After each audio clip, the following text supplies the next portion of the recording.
Happy Monstering! And welcome to another episode of My Singing Monsters Live, your one-stop shop for everything to do with My Singing Monsters. That was the Halloween main theme submitted to us by Thomas. That we had some technical difficulties last week with the sound coming through, so we wanted to make sure that it had its moment in the sunlight, or perhaps the moonlight. That's right, moonlight. It's spooky. Yes, this is another spooktacular themed episode here on My Singing Monsters Live, and we are your hosts, Monster Handler Matt. And Monster Handler Mike. Hello, Monster Handler Mike. It's nice to see you. Thanks for joining us here on this socially distanced episode. I know. I always of like My Singing Monsters Live. Yes, I know. Many comments have been made about how much we've hugged each other and loved each other, but of the interests of safety and hygiene, of course, we gotta keep a distance. But that's okay because we're still going to talk about lots of exciting things today, including the giveaway. Every single episode of My Singing Monsters Live, we do a giveaway, and whether this is your 102nd time tuning in or your first, because it's episode 102, the system has been mostly the same throughout those 102 episodes. Monster Handler Michael, would you like to explain to the kind people tuning in how that's going to work? Of course.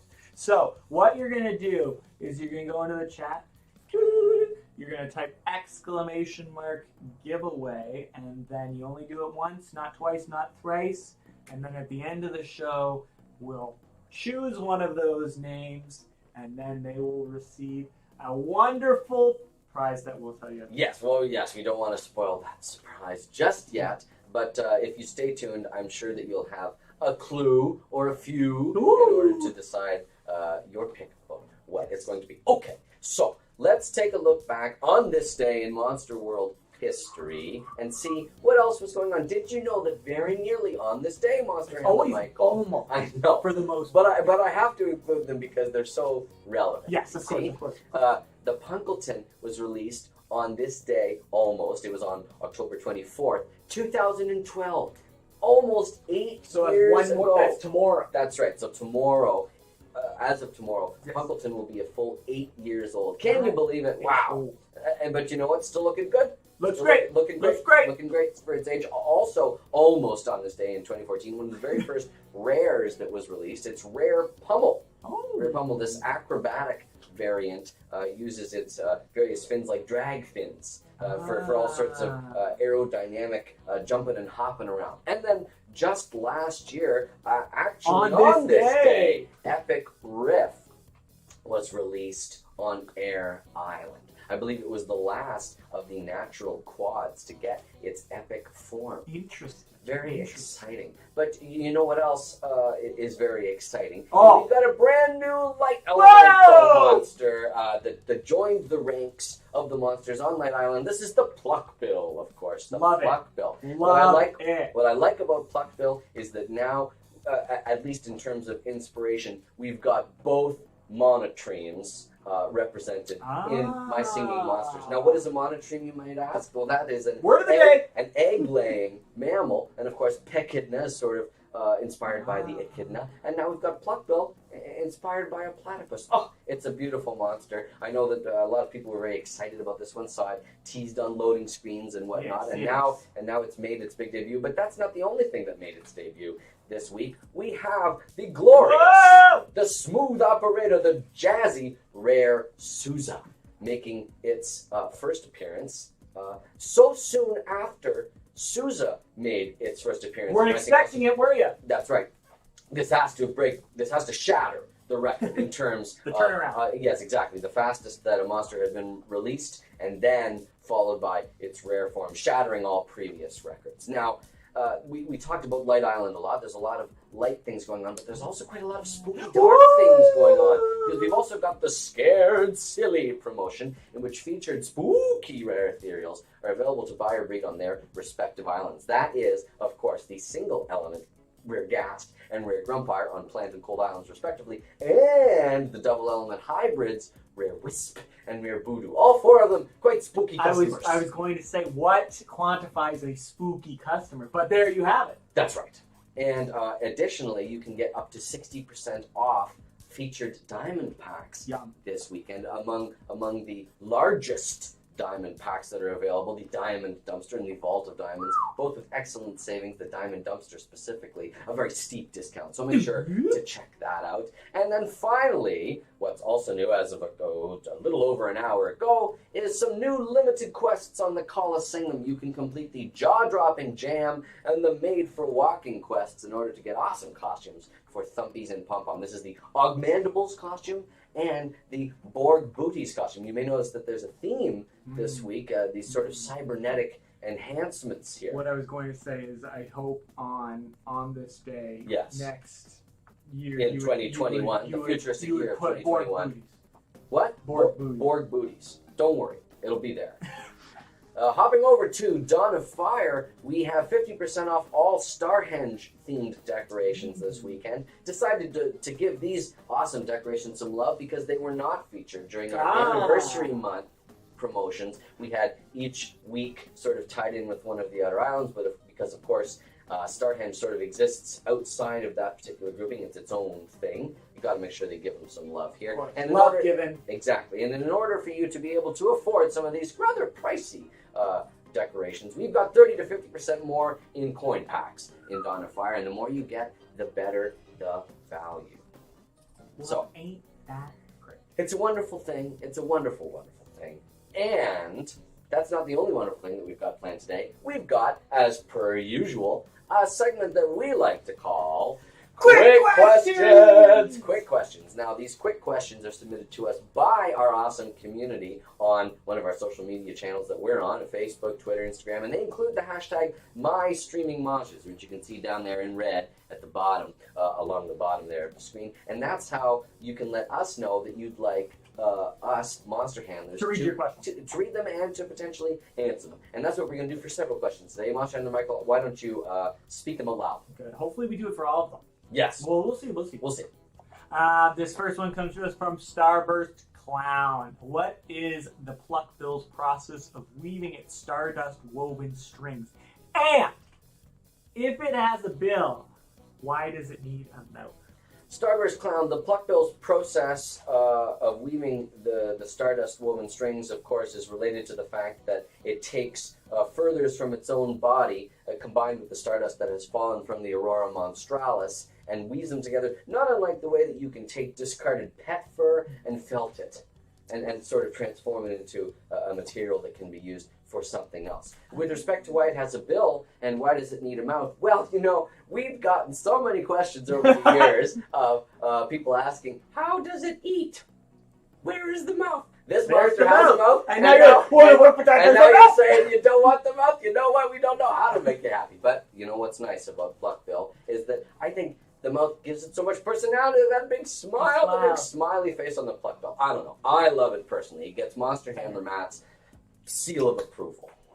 This next one is from a man, 107369891. What is inside Voodoo Mask? What is inside Voodoo Mask? Now, this is sort of like a Poke the Wublin situation where it's always unclear whether or not the Voodoo's mask is its actual face, or is it it? Or is it there's still something underneath? Obviously, with the rare Voodoo being available to buy or breed this weekend, and with the sort of Krovlaftian tentacles extending from underneath that mask, it sort of suggests that maybe there is something under there, at least in the rare form. And of course, there's that third eye that's visible on the rare Voodoo's face/mask. So, not exactly sure. I'm personally of the opinion that it's closer to face than it is to mask. But like so many things in the monster world, sort of defies exact categorization. Twas all an illusion. Indeed.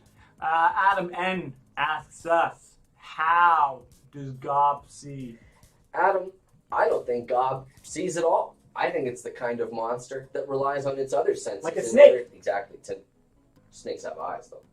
True. But you're right that snakes don't typically use their eyes in order to navigate. They do have sort of their olfaction and their gustation working together in order to sense all around them with their tongues slithering out. But yeah, I don't think that Gob has to see because it doesn't want to or need to. I think that obviously with its overture aperture overture, beaming out into the sky of Light Island. It could be that it sort of echolocates. I don't know. Or it's just happy to sort of stay where it is, and so in that event, it is a plant hybrid after all. So it's happy to just sort of. It's almost like a pop a squat. Venus flytrap. You got it. That thing knows what's going on. Finds a nice spot and is happy where it is. Okay. Is a rat in 1, 2, 3, 4. That's just how I'm reading it. If that's not it, I'm sorry. But is a rat 1, 2, 3, 4. You got to chuckle there out of Monster Handler Sydney, who's our mechanical director for the episode today. We've got Monster Handler Eric in the chat. Yes, so yes. Here we all are. All right, what's the question? Is there a reason? Slow down there, Buckaroo. Is there a reason why I can't move Kana off the thing in the middle of Tribal Island to prevent it from being dropped again? Israt 1, 2, 3, 4. You are referring, of course, to the mysterious monster trapped in amber, the Kana, on Tribal Island. Now, this question has sort of an in-universe response and then a game response. In-universe, putting together the tribal song on Tribal Island was able to break Kana out of its amber encasing, and that's why it, as being one of the monsters that can actually recall the Dawn of Fire in great detail, is always the one sort of finding cave paintings and was there sort of, being reached out to by Firesight there when Firehaven was sort of making its resurgence back in 2018. Ooh, so long ago. But in-game, of course, the way the Tribal Island works is that you need to get to a minimum tribal level in order to unlock Kana and add it and sort of complete your Tribal Island song. So because Tribal Island resets every week, that's why Kana, unfortunately, gets trapped in the amber all over again. But don't worry. You always get it back out. That's right, by simply feeding your monsters on Tribal Island. Now, I don't know if this is a double question, which I wouldn't normally allow, but I'll allow in this case. Is a rat 1, 2, 3, 4. Oh, also, two questions from Israt. Also asks, I was wondering, how did you guys voice the baby monsters in Dawn of Fire? Yes, the youngsters on the continent. Now, Israt, what you might be interested to learn, and you know what? This is related to Tribal Island, which is related to their earlier question. We did a huge part of the recordings for Dawn of Fire at the same time as we were doing Tribal Island. So a lot of that, there was a lot of recording done in a short amount of time. And in fact, you can search on our YouTube page, and we do have a behind-the-scenes glimpse about the development of some of that music in studio. Yeah. But I think one of the main ways we were able to sort of age down the sounds of the monsters is we were able to pitch shift them and modify them to be sort of the chipmunkified version, so that whenever you do that, it sort of automatically sounds like something is smaller. Like, for example, Octopus on the continent doesn't have its characteristic low rumble of choo-edu-edu.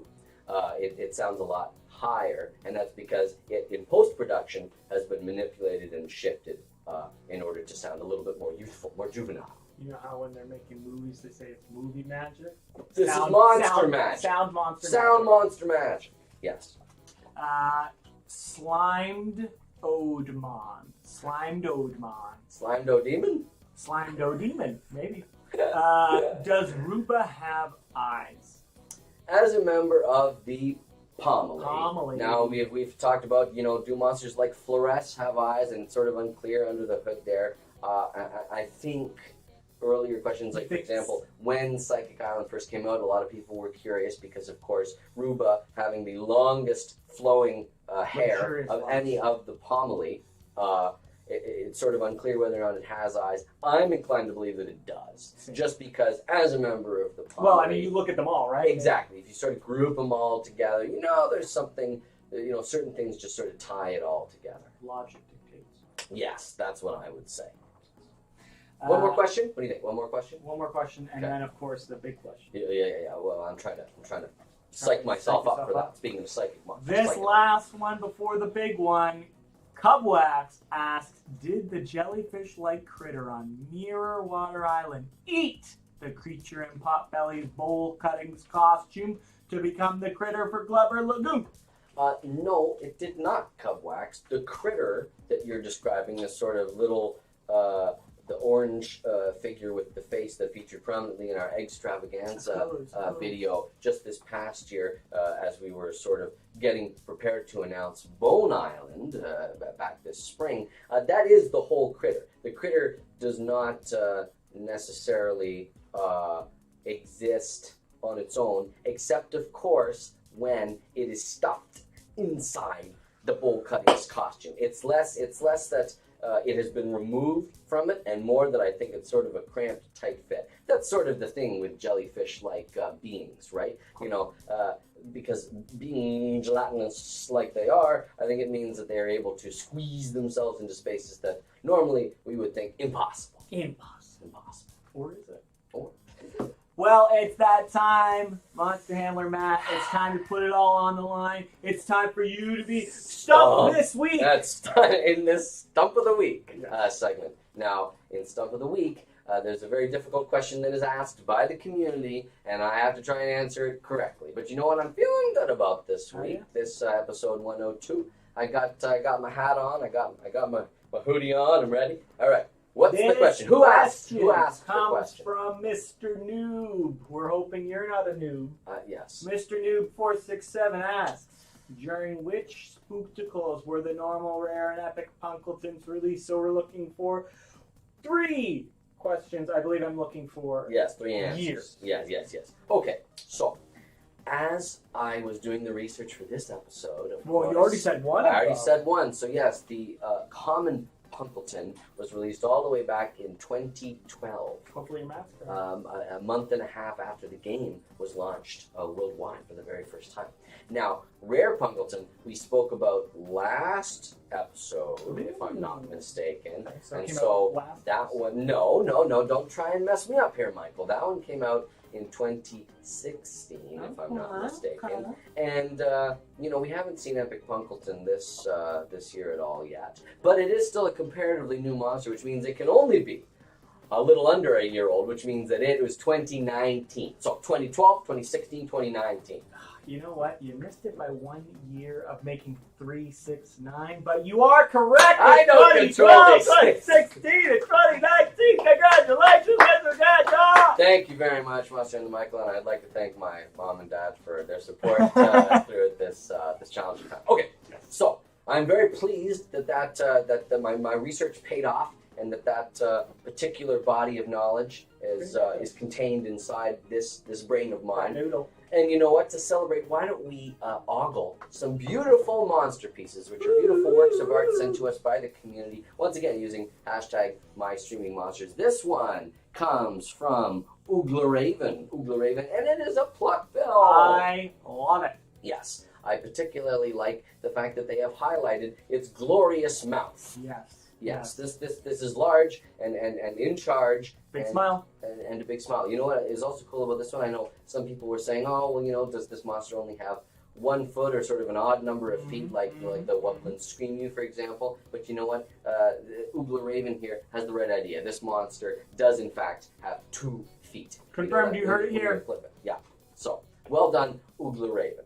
Next up, from Zick Jeff MSM, another version of Pluck Bill. Oh, this Pluck one Bill is luminous and glorious, and I can just feel the sound of its Pluck Bill strings echoing across the vast expanse of the Phosphora Titan's head, and it's a beautiful, beautiful image here. Love the work here that has been done with lighting. Work.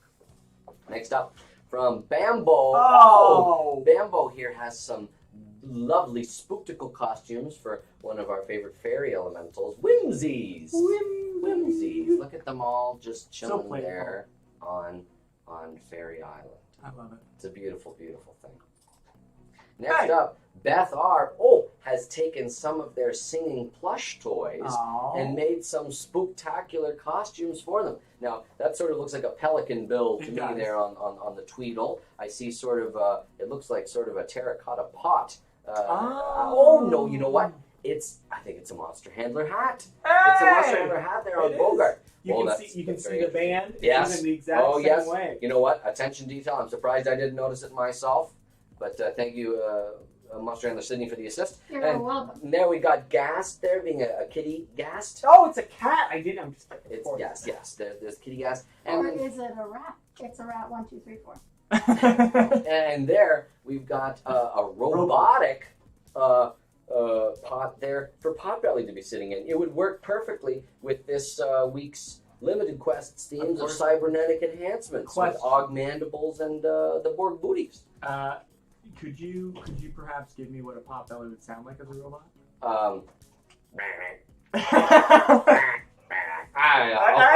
work on that. I was trying to sort of self-auto-tune for there. being on the spot, I thought that was pretty good. Okay, next up from Peo the Mayo. Oh, here's a wonderful image of a couple of magical elementals reaching out across the stars and communicating. We, of course, got the critter there from inside the spy trap, communicating with the clavinet there on Fairy Island from the safety of its clavy keeper. That's great. Yes, they're sort of communing. There is definitely some sort of family resemblance here now that I see them side by each. Yes, for sure. Peo the Mayo, I think you've done a great job of sort of uniting them together. Oh, wow. Rare Rocker 45. Oh, this is a great Monsterpiece to have on the almost the anniversary of Rare Pummel's release, because here's a glorious pummel here done in beautiful 3D sort of clay format. And look at the attention detail. I love the swirl there on the plant membrane in its mouth and the striped tongues, the dual striped tongues. Well done, Rare Rocker 45. Even the eyes, right? You even got like the, I don't know what you would call that in the eyes, but the shimmer kind of. Yes, the little highlight. Yes.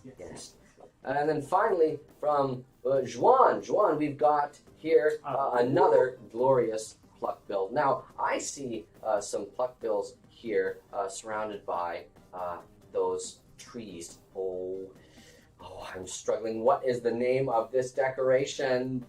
Monster Handler Eric. I'm sure you can solicit the community. If I have to remember, there's they're not yum yum trees, because I know those are the ones that have the sap fruit. Oh my, Zuffle? Fuzzle? I think it's Fuzzle. I think it's the Fuzzle tree. It's not. It's the Puffle tree. All right. Close. A lot of these trees Zuffle, are very close. Yes. Okay. So there's the Puffle tree there. I think that Juan has put there on the landscape of very nice. Glorious. Okay, we've got one more. We've got a beautiful memester piece here submitted by D's Waffles 05, and then here's nobody doing nothing, and then Light Monsters when they sing. Just radiating. Now, is that phosphorescence, luminescence, evanescence?